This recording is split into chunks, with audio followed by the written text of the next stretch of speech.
Good morning, afternoon, or evening from whenever or wherever you are watching this video from. I am Jack Adamas back with my Premier League football predictions, episode 10, game week 10 in the Premier League. Let's get straight into it. Before we get into this week's video, please do like, share, and subscribe. We start game week 10 with the early kickoff on Saturday, which is Newcastle at home to Arsenal now. Newcastle did lose last weekend, which has led to back-to-back Premier League losses for the first time since January, and they are currently on a 5-game run without a victory in the Premier League, which leaves them 12th in the Premier League table. Arsenal did take the lead twice against Liverpool last weekend, but Liverpool did come back and draw that game 2-2. There is a slight concern for Arsenal, although it is early on in the season, they find themselves 5 points behind City at the top of the table, so it does seem like every game is a they can't lose situation. There hasn't been a draw between these two sides at St James's Park in the last 11 matches. I think that will change this time round though, as I reckon the honours will be shared in a 1-1 draw.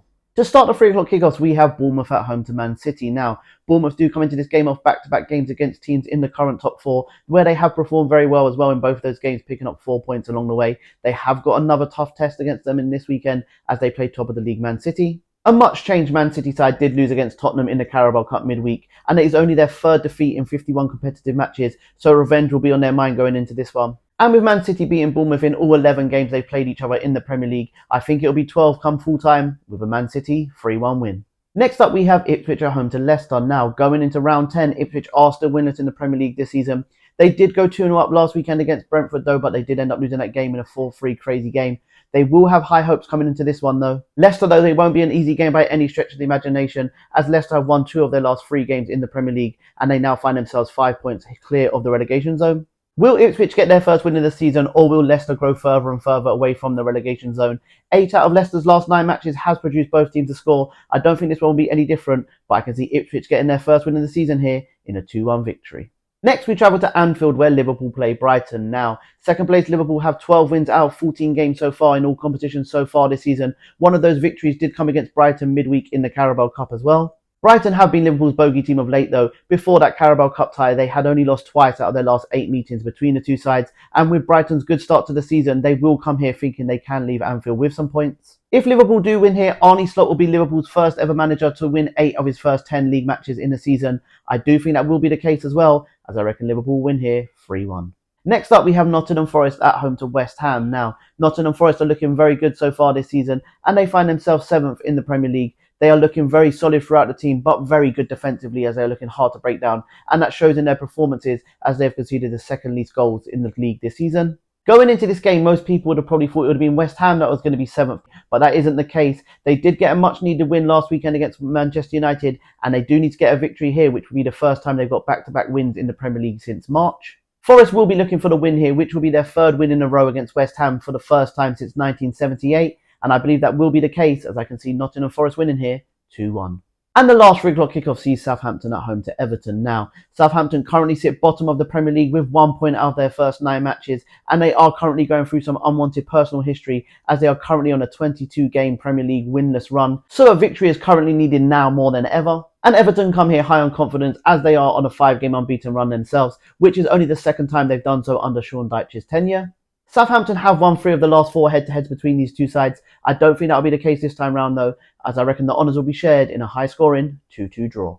And for the 5:30 kickoff, we travel to Molineux, where Wolves play Crystal Palace. Now, Wolves are still winless this season, but they are showing signs that they're moving in the right direction in their last 2 performances, where they did hold City to nearly a draw, and then last weekend they came from 2-0 down to draw 2-2 with Brighton. Also, this will be only the 2nd time this season where they've played a team in the bottom half of the table at time of playing them. Crystal Palace, though, they have turned a corner themselves, getting 2 big victories in a week, as they did beat Tottenham for their first win in the season, and then they followed that up with a midweek win against Aston Villa away in the Carabao Cup. Things don't look too good going into this for Wolves, as Crystal Palace have won 6 out of the last 7 head-to-heads, but I just feel like this is going to be the weekend where Wolves get their first win of the season in a scrappy 1-0 win here.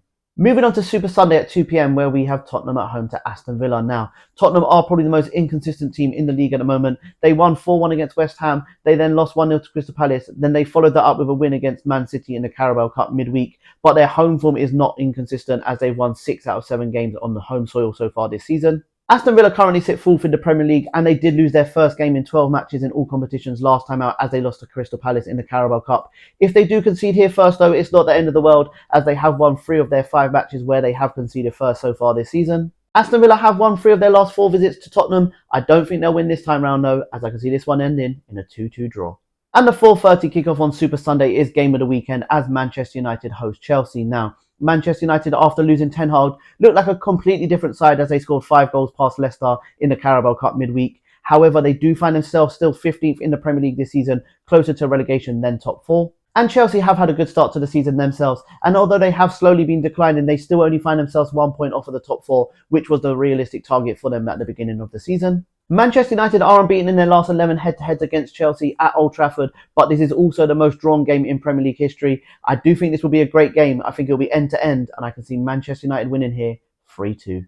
And to round up game week 10 in the Premier League on Monday at 8 p.m, we have the West London derby between Fulham and Brentford. Now, Fulham were winless in the month of October. In their 3 matches, they lost 2 and drew 1 of those games. They will be looking to get back to winning ways in this one against local rivals. Brentford currently sit 9th in the Premier League, and that's on top of the fact that they've let 11 points slip from leading positions. So what could have been if they saw some of those games out? They have lost all 4 games on the road though. Fulham have beat Brentford in only 1 of their last 13 attempts at home. I think that will change this time round though, as I reckon Fulham will get the victory in a 2-1 win. And for my extra game this weekend, it is a massive game in Holland as second place first in Eredivisie as Ajax host PSV. Ajax are currently on a 5-game winning run and PSV are sitting on a 100% record so far this season. They've played 10, won 10. I think it'll be 11 out of 11 come full time as I can see PSV winning here 2-1.